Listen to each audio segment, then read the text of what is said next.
Good morning student. आज हम लोग आलोक धनवा द्वारा रचित पतंग कविता का अध्ययन करेंगे।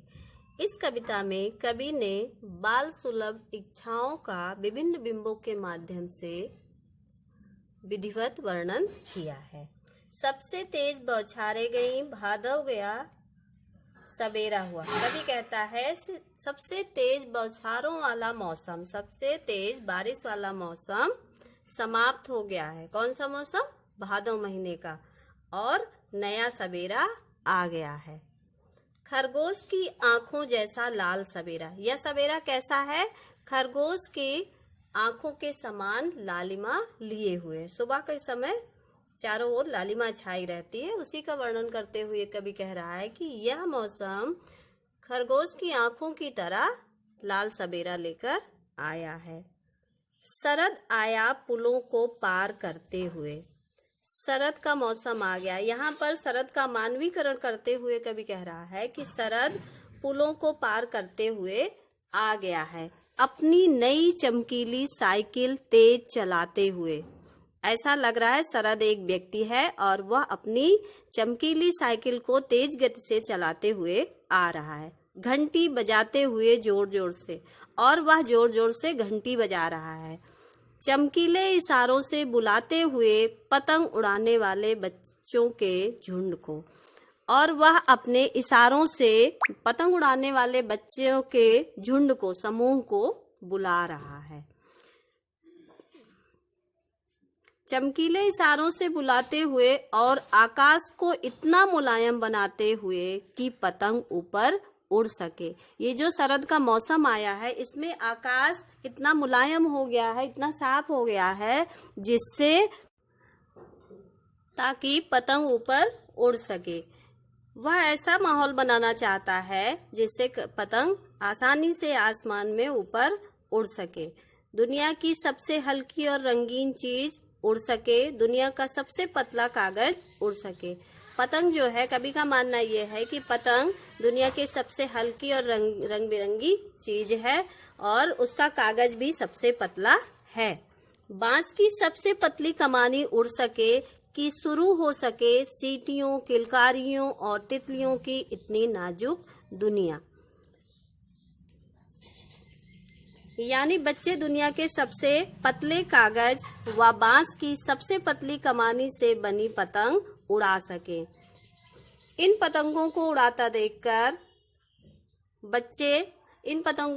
देखकर बच्चे सीटियां, किलकारियां मारने लगते हैं और उनमें एक उल्लास और उमंग का माहौल आ जाता है। और इस ऋतु में रंग बिरंगी तितलियां भी दिखाई देने लगती हैं और इन तितलियों को देखकर बच्चे अत्यंत उत्साहित हो जाते हैं। कवि ने खड़ी बोली में सहज अभिव्यक्ति की है यहाँ पर, और बिंबात्मक शैली का भी प्रयोग किया गया है।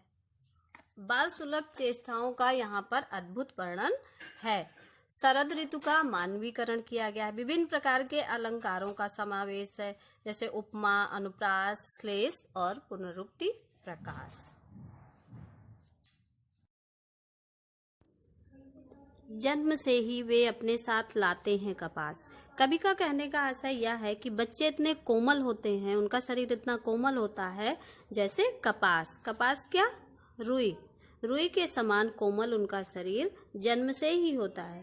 पृथ्वी घूमती हुई आती है उनके बेचैन पैरों के पास, और जब वो पतंग उड़ाने के लिए इधर उधर भागते हैं तो ऐसा लगता है मानो पृथ्वी स्वयं ही उनके पैरों के नीचे आ रही है। जब वे दौड़ते हैं जब वे बेसुध होकर दौड़ते हैं तो प्रतीत होता है पृथ्वी स्वयं ही उनके पैरों के नीचे आ रही है। छतों को भी नरम बनाते हुए, दिशाओं को मृदंग की तरह बजाते हुए वे इस प्रकार बेफिक्र होकर दौड़ते हैं, ऐसे लगता है कि छत भी उनके स्पर्श से नर्म बनती जा रही है और उनके पैरों की जो आवाज है, पदचाप है, उससे ऐसा लगता है मानो दिशाएं मृदंग की तरह बज उठी हैं। मृदंग एक प्रकार का वाद्य यंत्र। जब वे पेंग भरते हुए चले आते हैं, डाल की तरह लचीले बेग से अक्सर, और उनका शरीर इतना लचीला होता है, ऐसा लगता है मानो पेड़ की डालियां हों। छतों के खतरनाक किनारों तक। और पतंग उड़ाने में वे इतने मस्त हो जाते हैं, मशगूल हो जाते हैं कि वो भूल जाते हैं। कई बार कई खतरनाक स्थितियां भी आ जाती हैं, जैसे वे पतंग उड़ाते हुए छतों के किनारे तक पहुंच जाते हैं। उस समय गिरने से बचाता है उन्हें सिर्फ उनके ही रोमांचित शरीर का संगीत।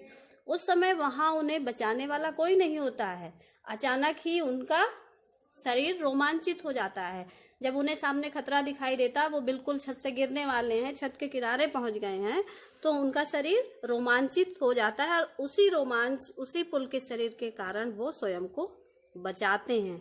पतंगों की धड़कती ऊंचाइयां उन्हें थाम लेती हैं महज एक धागे के सहारे, और उस समय ऐसा लगता है जिस धागे से वो बंधी हुई पतंग उड़ रही है, उसी धागे के सहारे से वे स्वयं को बचा लेते हैं। ऐसा लगता है पतंग का जो धागा है वही उन्हें गिरने से बचा रहा है। पतंगों के साथ साथ वे भी उड़ रहे हैं अपने रंध्रों के सहारे। रंध्र होते हैं रोम छिद्र। ऐसा लग रहा है कि पतंगों के साथ साथ उनकी अपनी इच्छाएं, उमंगें भी उड़ रही हैं।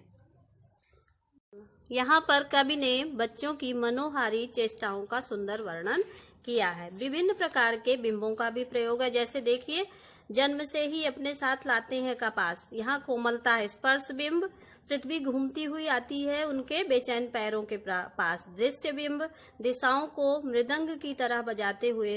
यहाँ पर श्रव्य बिंब, सुनाई दे रहा है कि मृदंग बज रहा है। दिशाओं को मृदंग की तरह बजाते हुए में उपमा अलंकार। मानवीकरण का भी विभिन्न स्थानों पे प्रयोग हुआ है, जैसे पृथ्वी घूमती हुई आती है उनके बेचैन पैरों के पास। तथा मिश्रित शब्दावली का प्रयोग है और पतंग को कल्पना के रूप में ही चित्रित किया गया है। कवि ने यहाँ पर बताया है कि किस प्रकार से बच्चे अपनी कल्पनाओं को पतंग के रूप में उड़ा रहे हैं। पतंग यहाँ पर बच्चों की कल्पनाओं का सुंदर प्रतीक। कवि कहना चाहता है कि बच्चे पतंग उड़ाते हुए ऐसे लग रहे हैं मानो आकाश में उनका मन भी उड़ रहा है अपने रोम छिद्रों के सहारे। अगर वे कभी गिरते हैं छतों के खतरनाक किनारों से और बच जाते हैं तब तो। कवि कहता है कि जब वो पतंग उड़ाते हुए कभी दुर्घटना का शिकार हो जाते हैं और छतों से गिर जाते हैं, तो ऐसा नहीं है कि वे भयभीत हो जाते हैं, बल्कि क्या होता है, और भी निडर होकर सुनहले सूरज के सामने आते हैं। खतरनाक दुर्घटना के कारण भी वे भयभीत नहीं होते, बल्कि और अधिक निडर हो जाते हैं और दुगने उत्साह के साथ अगले दिन फिर से वो दुगने उत्साह के साथ पतंग उड़ाने के लिए सुनहरे सूरज के सामने आ जाते हैं। पृथ्वी और भी तेज घूमती हुई आती है उनके बेचैन पैरों के पास, और ऐसा लगता है कि उनमें उत्साह और अधिक बढ़ गया है। उनका उत्साह देखकर ऐसा लग रहा है मानो पृथ्वी स्वयं और तेजी से घूमती हुई उनके पैरों के पास आ जाती है। यहाँ पृथ्वी और भी तेज घूमती हुई आती है में मानवीकरण अलंकार का प्रयोग हुआ है। बच्चे खतरों का सामना करके और भी साहसी बनते हैं, इस भाव की अभिव्यक्ति पूर्णतः की गई है। मानवीकरण, अनुप्रास, पुनरुक्ति प्रकाश अलंकार का प्रयोग हुआ है। इस कविता की भाषा खड़ी बोली है। यहाँ पर दृश्य बिंब का भी प्रयोग हुआ है।